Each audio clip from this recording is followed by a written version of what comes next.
It's the last day of this year's Batman, but folks, we are ending on Unequivocally, one of my favorite episodes of this whole series. It is very high on my list. Top 5, maybe even top 3.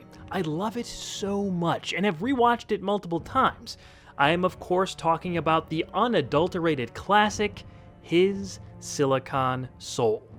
This episode is so damn good that I am imploring you to stop this video right now. Go watch it, then come back. Especially if you haven't seen this, you need to experience it yourself because stuff goes down right away that I don't want to spoil. I talked about it in my Heart of Steel reviews, but the execution of the opening sequence is essential to the enjoyment of the episode, and you should do yourself a favor and watch it. Even if you've seen it before, you should check it out one more time before watching my review so we can all discuss it with fresh takes. Go ahead and see it, then come back. I'll be here when you return. Alright, with that preamble out of the way, let's dive in. Late one night, a few crooks are shown breaking into the now closed down Cybertron Industries. They're shocked when Batman bursts out of a crate to stop them. During the scuffle, the Dark Knight is shot by one of the criminals to reveal a metal interior abdomen and frayed wiring. Batman returns to Wayne Manor to see a shocked Alfred terrified by the sight of him. Another Batman is shown at the crime scene at Cybertron Industries and informs Commissioner Gordon that he wasn't the one who captured the crooks. Slowly, we find out that the Batman from the beginning of the episode is a damaged duplicate created by Hardak before its destruction at the end of Heart of Steel. Thinking himself the real Batman, the duplicate wrestles with the conscience of the man he was copied from as Hardak tries to repair his circuitry and bend him back to its will. The real Batman eventually confronts his double, and this all leads to a phenomenally dramatic existential conclusion. First of all, let's give credit to the creative team for this gem. Marty Eisenberg and his partner Robert N. Skir had a fantastic script. Seriously, the pacing and dialogue here are freaking incredible.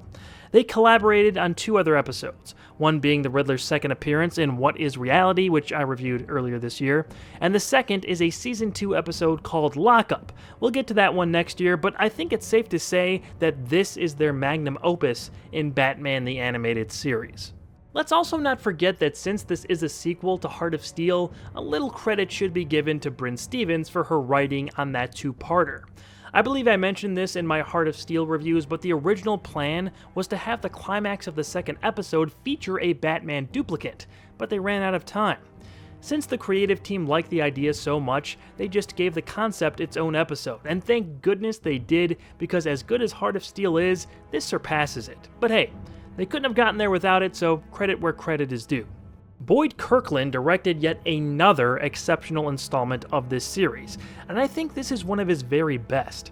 I'd rank it just below my favorite episode of the show, Perchance to Dream, and on par with the likes of It's Never Too Late, Beware the Grey Ghost, and I Am the Night. He always seemed to get really great scripts to work with, and he more than made the most of them. Dong Yang is credited with the animation services here, but Spectrum, the studio responsible for Heart of Ice, On Leather Wings, Robin's Reckoning Part 1, and a few more, did the layouts for this episode, and man, does their influence come through. The motion is fluid, the subtleties and shadows and detail are all there in spades. Anyone who worked on the animation of this episode deserves praise. I mean, all the visuals from the red-eyed Batman fighting Bruce to the half-Terminator version are borderline breathtaking in a story that plays out this well. Now the music is just on another level here. Harvey Cohen and Carl Johnson knocked it out of the park.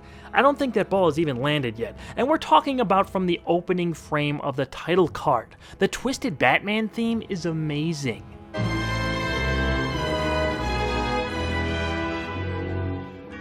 I love altered versions of that main theme, or any theme that I'm familiar with. When it's turned in a direction that creates an emotion within you for the episode or movie or whatever, that's film scoring at its best, and it's not overbearing or distracting here. The moments that need the music feature the music prominently, but it never takes over a scene from the substance of the dialogue. It's emotionally manipulative, and I mean that in the best way. It helps us with that intangible feeling.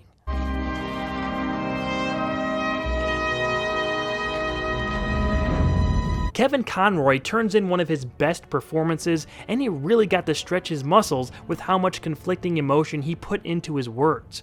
Getting to portray Bruce, the tragic duplicant, and the more robotic version of that same character gave him plenty of room to play with in a role he had to be familiar with at this point. There are two key moments where this episode reached the stratosphere. The first is where Carl Rossum, the creator of Hardak, regretfully explains to the duplicant that he isn't the real Bruce Wayne. You're a robot, period. You're lying. It's not possible. I remember names, faces, birthdays. I have memories, a past. Do you remember your first kiss? Your favorite song? It is just heartbreaking. This kind of idea had been around for many years before this, but the music, voice acting by Conroy and William Sanderson, and pure emotion of the scene strike at something deep inside. Sympathy, empathy, pity. I'm feeling all of these feelings for our cartoon robot Batman. If that's not well executed art, I don't know what is. And I've always been drawn to these kind of characters, personally. One of my favorite comic book characters is Ben Reilly, the clone of Peter Parker, who isn't the original, but went through a similar crisis as this Batman to emerge on the other side as something different, yet never betraying who he is, which, at the end of the day, is still Peter Parker. But it's Peter Parker having to accept that all he's ever known has been a lie. How does he approach that quandary, and how does he change? It's a fascinating idea to me, and that is what is at the center of his Silicon Soul. It's exemplified in the second scene that made this a classic. The duplicant is fighting back against Hardak's programming after taking over the Batcomputer and setting it to take over the world's defense systems. He was made so well that Bruce Wayne's altruism, guilt, and dare we say, soul, is winning out after he thinks he killed the original Batman. No! I've taken a life. My city. My people. What have I done? It's gotta be up there with some of the best pieces Conroy has done as the character. Has to be. Just from a performance perspective, I've rarely heard him given the opportunity to go to those places so blatantly, and it's not forced. That outburst is absolutely needed. Like most of the best Batman the Animated Series episodes, this one ends on a poignant, haunting, and thought-provoking line from our hero. Could it be it had a soul, Alfred?